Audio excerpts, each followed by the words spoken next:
Pray for those in the military and keep those people in mind. As you celebrate, there are others who are working hard to defend our country. So we're very thankful for that. And just wanted to encourage you to please turn in your Bibles or pull up on your device Matthew chapter 18, because that's where we will be today. Matthew chapter 18.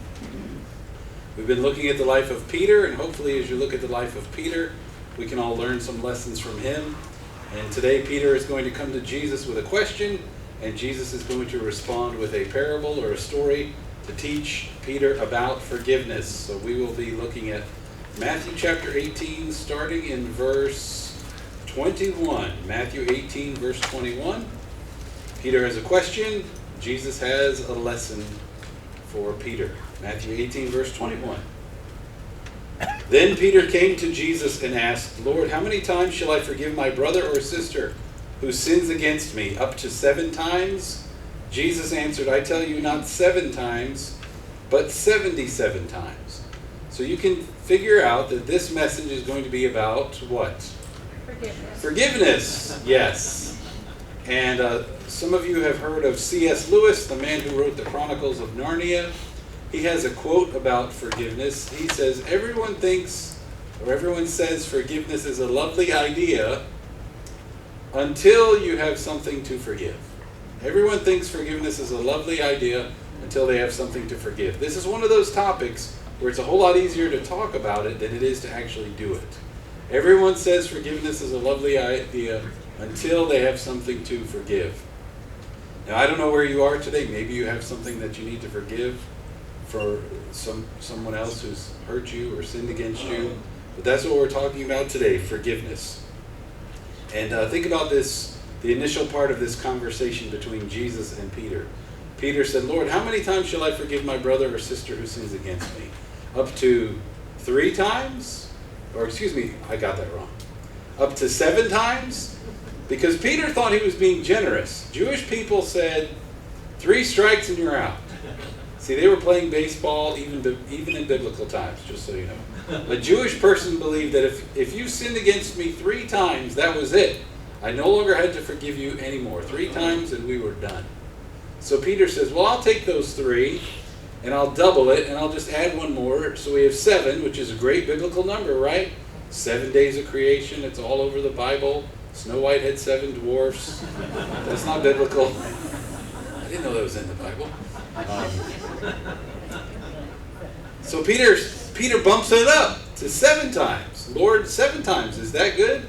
And Jesus basically says, no, that's not good enough. I tell you, not 7 times, but 77 times. Sometimes, even in the footnote you'll read, it says 70 times 7, which would be 490. And you might be thinking, well, how am I supposed to keep track of 77 times or 490 times? But that's the point that Jesus is trying to make. You don't keep track. You don't keep score. You don't try to even the score. Forgiveness is when you take a debt that someone owes you, you cancel it, and you set them free. That's what forgiveness is. And Jesus could have said, you know what? I just want you to forgive people a lot. He could have just said that, and he would expect us to do that. But instead he uses a parable, a story, which is far more powerful. It'll help us remember this concept and this necessity of forgiving other people. So let's look at the parable that Jesus is telling to Peter and to us, starting in verse 23. Matthew 18, verse 23. Therefore the kingdom of heaven is like a king who wanted to settle accounts with his servants. As he began the settlement, a man who owed him 10,000 bags of gold was brought to him. Since he was not able to pay, the master ordered that he and his wife and his children and all that he had be sold to repay the debt. How much did the servant owe the master? How many bags of gold? Tell me. Louder, come on. 10,000 bags of gold. Now, 10,000 might not seem like a big number to you, but to a Jewish person, 10,000 was like infinity to them. That was a huge number. When I was a kid, if you were a millionaire, that was a big deal. Well, now that's not a big deal. Now you have to be what? Billionaire. So do you see what's happening? The numbers keep growing. But for a Jewish person, 10,000 was like infinity. So if this man owes 10,000 bags of gold, And then we find out that this is equivalent to, this is like 200,000 years worth of wages. 200,000 years worth. How many of you are planning on living 200,000 years? Not many of you. So this is a debt that's unpayable, unthinkable, just ridiculous, impossible. And the king said, well, you know what? Since you can't pay the debt, I will choose punishment. I will punish you in order that you and your wife and your children and everything you have will be sold until you can pay the debt. But watch what happens. Verse 26. At this, the servant fell on his knees before him. Be patient with me, he begged, and I will pay back everything. The servant's master took pity on him, canceled the debt, and let him go. 10,000 bags of gold forgiven in just a moment. Now, how many of you are expecting a phone call when you get home from your credit card company? Mr. Gata, we noticed that you owe us some money. We want you to just know that your debt has been completely wiped out. That's probably not going to happen to me. Probably won't happen to you either, but it happened to the man in the story. 10,000 bags of gold, forgiven. I want you to notice what the man said. Notice his words. Be patient with me, and I will pay back everything. Notice his actions. He fell on his knees. Notice his attitude. He was begging for forgiveness. Be patient with me, and I will pay back everything. His attitude, his actions, his words, they were all coming together, asking for forgiveness. And what did the master do? Forgave him. Canceled the debt. Let him go. You don't owe me anything. You're not going to be a slave. You are forgiven and free. And that's exactly what happened. Now, when it comes to choosing pardon or punishment when someone hurts us, what do you choose? Do you want to punish them, or do you want to pardon them and forgive them? Those are the options we have in front of us. Pardon somebody and forgive them, or punish them. Jesus said that the second greatest command is to love our neighbor as ourselves, right? Love your neighbor as yourself. The first command is to love the Lord your God with all your heart, soul, mind, and strength. The second command is to love your neighbor as yourself. Where did that command come from? Love your neighbor as yourself. It comes from the Old Testament. It actually comes from the book of Leviticus, chapter 19, verse 18. But I want you to hear it in context. Here's what it says in Leviticus 19, verse 18. Do not seek revenge or bear a grudge against anyone. Do not seek revenge or bear a grudge against anyone among your people, but love your neighbor as yourself. I am the Lord. God says no revenge, no grudges, not against anyone. We're not talking friends, relatives, neighbors, against anyone. You are not allowed to bear a grudge or seek revenge against anyone. I'm not allowed to bear a grudge or seek revenge against anyone. There's a quote, I don't remember who said it, but if you bear a grudge against someone, it's like if you were to drink the poison and expect the other person to suffer. That's what happens when you bear a grudge. It's just killing you from the inside out. And way back in Leviticus it says, don't bear a grudge against anyone, just love your neighbor as yourself. Now, if this was a Disney movie, the parable would stop right here with a happy ending. Because this guy owed millions and billions of dollars to the master, and the master said, you're forgiven and free. But this is a parable of Jesus. Jesus does not do Disney movies, okay? So things are going to change. Things are going to twist in a hurry. So look at verse 28. The servant goes out, what happens? He was shown grace and mercy and forgiveness. Will he do the same when he comes in contact with someone else? Matthew 18, verse 28. But when that servant went out, he found one of his fellow servants who owed him 100 silver coins. He grabbed him and began to choke him. Pay back what you owe me, he demanded. His fellow servant fell to his knees and begged him, be patient with me, and I will pay it back. But he refused. Instead, he went off and had the man thrown into prison until he could pay the debt. Same scenario, except now the servant who owed 10,000 bags of gold, he's the master. And he finds someone who owes him 100 silver coins, which would not be a lot of money, a few months' wages, something that could be paid back. If this servant worked just for a little while, he'd be able to pay off the debt. And he has just received mercy and grace and forgiveness from the master. Does he show it to someone who owes him? Did he show him any mercy or grace or forgiveness? No. He brought judgment. He choked the man out, said, pay back what you owe me. And while he's choking this man out, somehow he gets the words out, be patient with me and I will pay it back. Now, where have I heard those words before? He just said that to his master, the same words. He's on his knees, the same action. He's begging, the same attitude. This servant that he's choking out is saying and doing all the same things that he did to receive mercy and forgiveness from his master. But he's just not listening.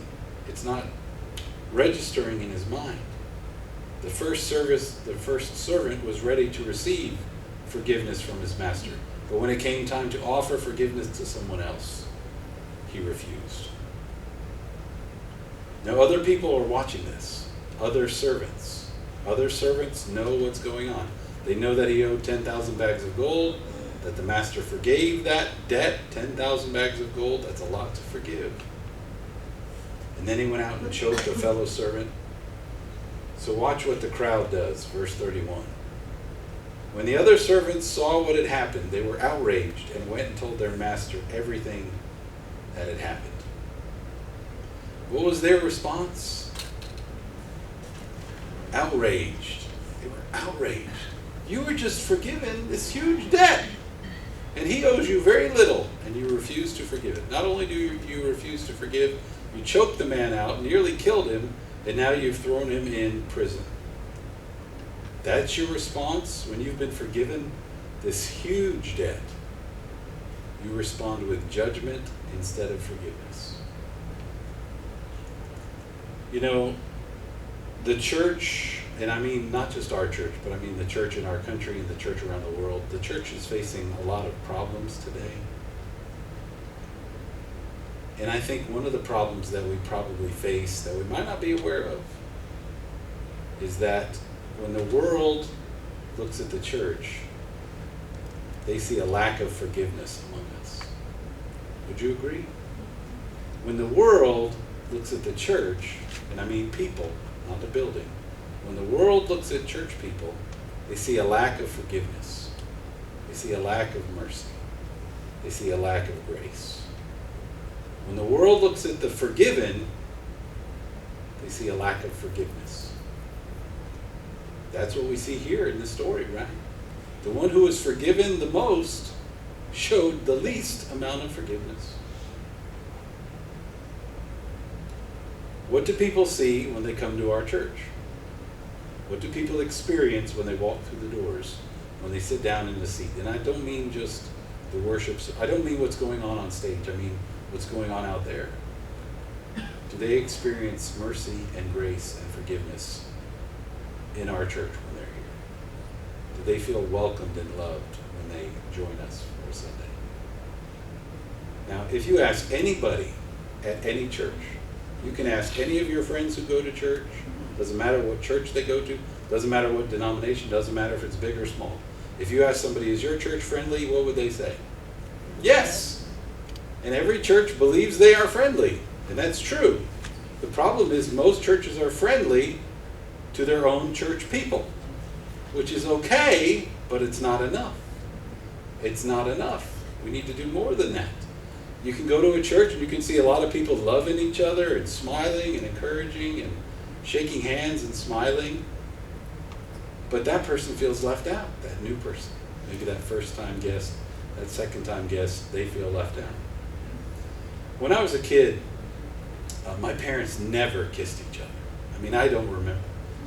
My parents were married 4 years before I was born. They were married in a courtroom, in a courthouse.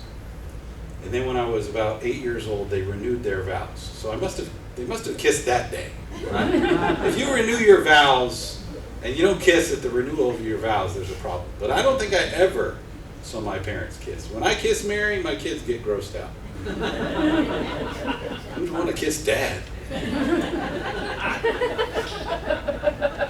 But when I was a kid, let's say 10 years old, I can say 10 because you have no idea. Stalkers. I had a friend named Matt. I won't tell you Matt's last name because he might be related to you, and then we'll find out. I don't know. Never mind. I had this friend named Matt. His parents were a little younger than mine. And if his dad, mom and dad would come outside the door. And if dad was going somewhere, the mother would kiss the father. I'd be like, ugh, what's that about? Sometimes it was like 2 or 3 kisses. I'm like, this is gross. Why are they doing that? And I just didn't understand it. Now, there was a lot of love between the mother and the father, right? They're loving on each other and hugging each other and kissing each other. There's a lot of love going on, but I feel awkward because they're loving each other and I have to watch this. And you don't realize is that that's the way some people feel when they come to our church for the first time. A lot of people are loving on each other, but nobody's noticing them. Do you understand what I'm saying? We need to love everybody.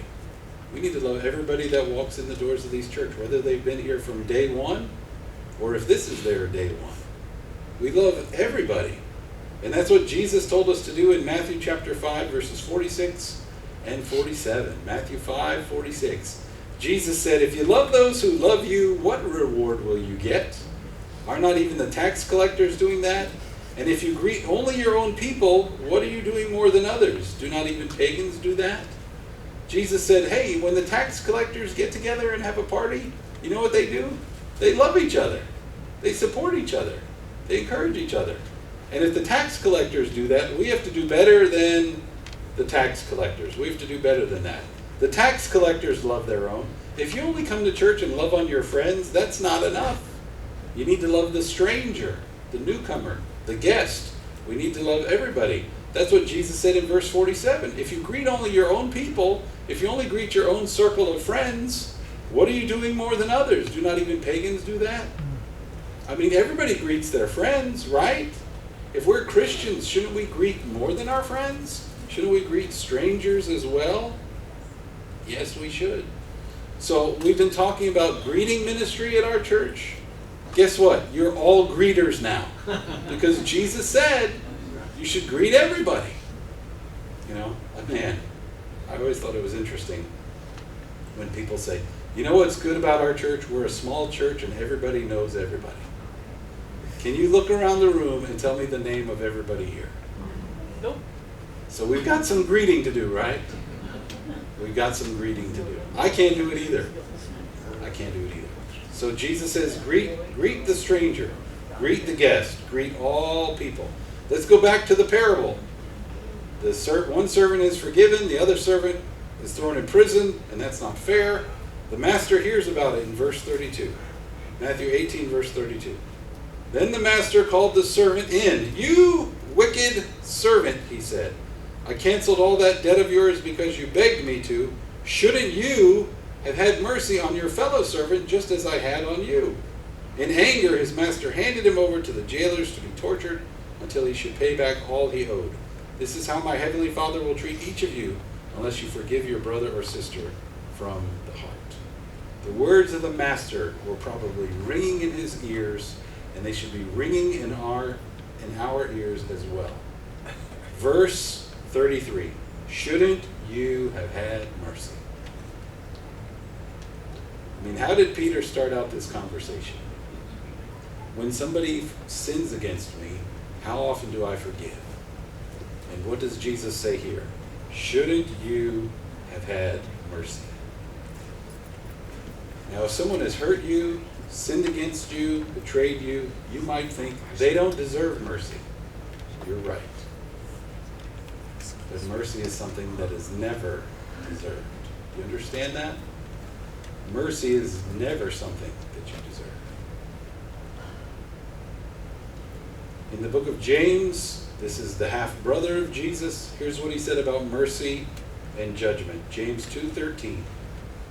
James said, because judgment without mercy will be shown to anyone who has not been merciful. Mercy triumphs over judgment. Mercy triumphs over judgment. I remember hearing those. I've read that verse before, but it's only started to stick out in my mind over the last 2 or 3 months. Mercy triumphs over judgment. See, when an outsider comes into the church, if they have the option between judgment and mercy, what do you think they want to experience here? What do they want to experience here? Mercy, not judgment. Are they going to get judged? Probably, because we're human. But that should not be the goal. That should not be our objective. The goal should be mercy. Judgment should not be trampled on. Mercy should not be trampled on. Mercy is supposed to triumph over judgment. Our church, the Christian Church of DeLeon Springs, is for lost and broken people who need mercy, correct? Yes. I heard like 6 people. Is that correct? Yes. Yes. Our church is for lost and broken people who need mercy. This church is not just for the found and the fixed. The lost and the broken are welcome here. They're the ones who need mercy. We still need mercy too, don't we? Mercy triumphs over judgment.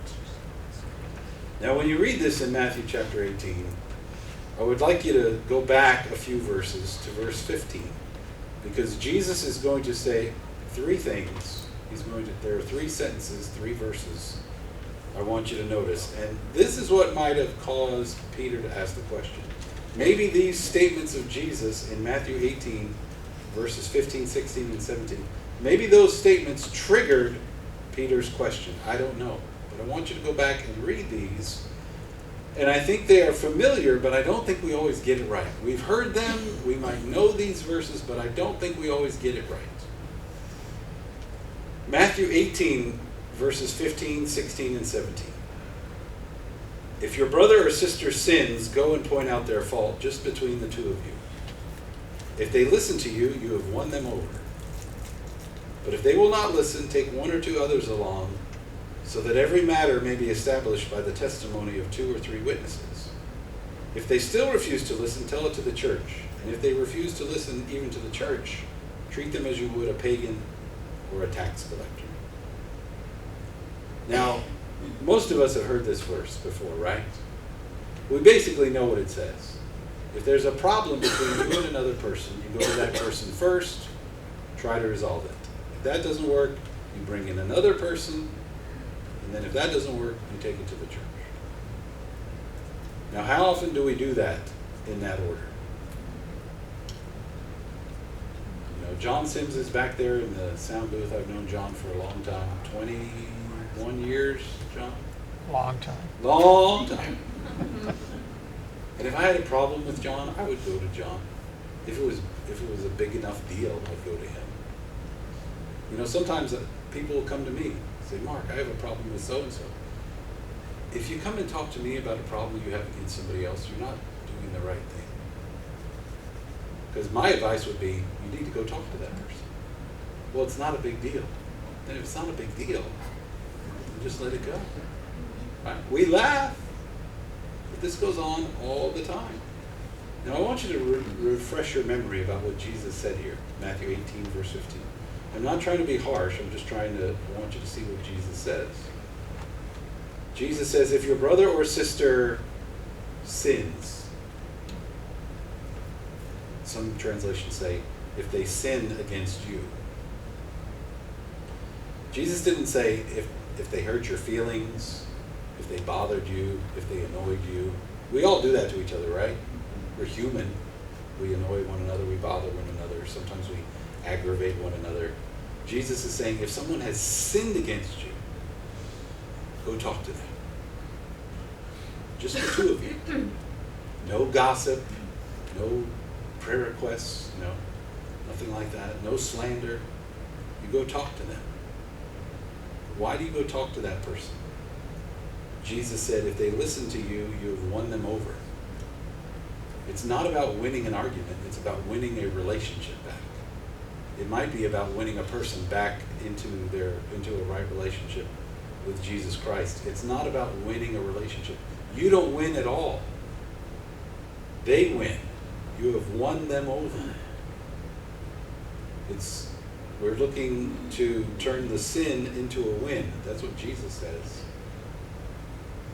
And if you go to that person who sinned against you and they don't want to listen, then you bring someone to help you. And if that doesn't work, then you take it to the church. We're supposed to do steps 1, 2, 3, not 3, 2, 1. And Jesus said this, and then Peter asked the question, Lord, how many times do I forgive? 7 times? Jesus said, I tell you, not 7 times, but 77 times, or 70 times 7.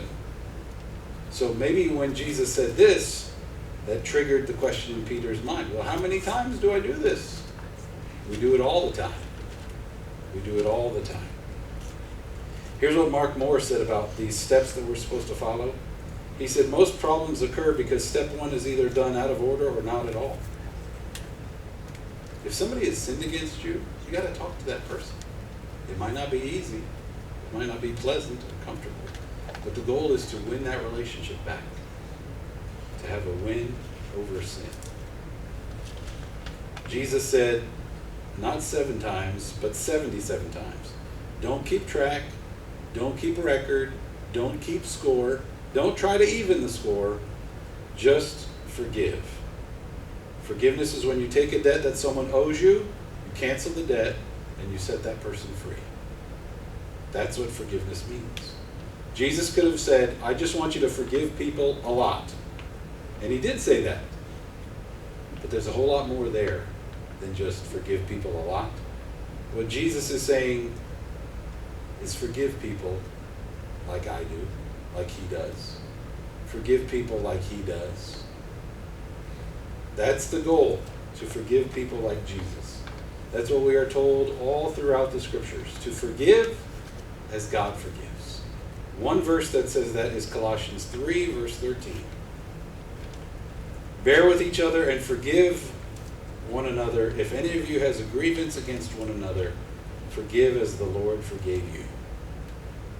Bear with each other and forgive whatever grievance you have against someone. Forgive as the Lord forgave you. That's the goal, to forgive like Jesus. C.S. Lewis was right. Forgiveness is a lovely idea, right? When we forgive as Jesus forgives, that's what we're supposed to do. A few years ago, I read a book called Blue Like Jazz. Blue Like Jazz, by a man by the name of Donald Miller. And in that book, he talked about how when we talk about our relationships with people, we use a lot of financial metaphors, don't we? You know, when we hang out with people, what do we say? We spend time together, right? That's a financial metaphor.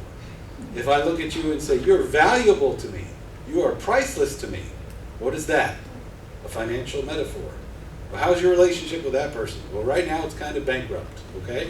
A financial metaphor. We spend time with people, we value people, we invest in people.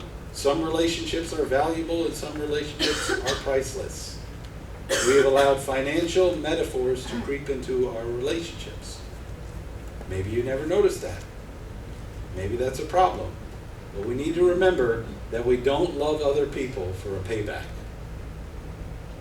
We don't love other people for a payback. Love is not currency, and love is not a commodity. Love is a gift. Mercy and grace and forgiveness are gifts. Now, in that story that Jesus told us, in the parable that Jesus told us, there are 2 debtors. One owed a lot, the other owed a little. When I read about the debtor who had millions and billions and trillions of dollars that he owed to that master, I look at that debtor and realize that is me. And the debt that I owe is to God. And that debt is called sin. Correct? What did Jesus do with Mark Gata's million, billion, trillion dollars worth of sin? Nailed it to the cross. He took my debt, canceled it, and set me free. And that's what he did for you as well. But how many times do I remember what he did by canceling my debt and then go out and choke somebody because of something small and insignificant? The debt that we owe to Jesus Christ, the debt that we owe to God, has been paid in full. Do you realize that? If you're a Christian, your debt has been paid in full. If you're not a Christian yet, your debt has been paid in full. You just haven't realized it yet. You haven't accepted that payment yet. But the debt is paid in full between you and God. You don't have to bear the debt. You don't have to pay it back. Jesus paid it for you. But there is a debt that we still owe. It's a debt that we owe to each other. It is found in Romans 13, verse 8. And I just want you to think about this statement as we close this up. Romans 13, 8.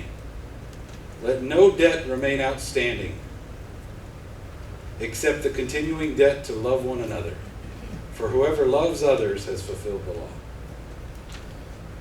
You don't owe God, and you can't pay God back.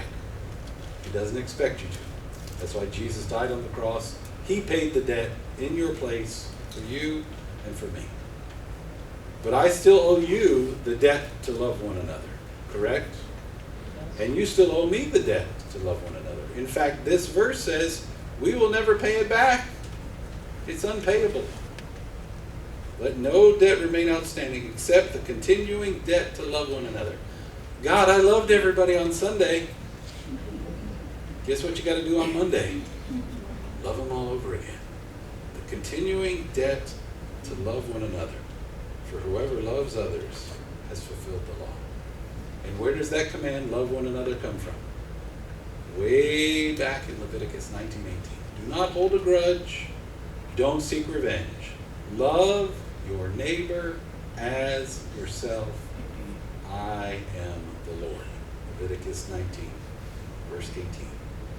So I would hope that as a church, as Christians, we will never forget to practice love, grace, mercy, and forgiveness. Because forgiveness is a lovely idea. And Jesus calls us to forgive the same way he does. We forgive as the Lord forgave us. As we already said, the debt between you and God is paid for. But maybe there's somebody here who's never realized that. When you believe in Jesus Christ, when you confess the name of Jesus Christ, when you've been baptized in the name of Christ, the debt is wiped away, the debt is paid for.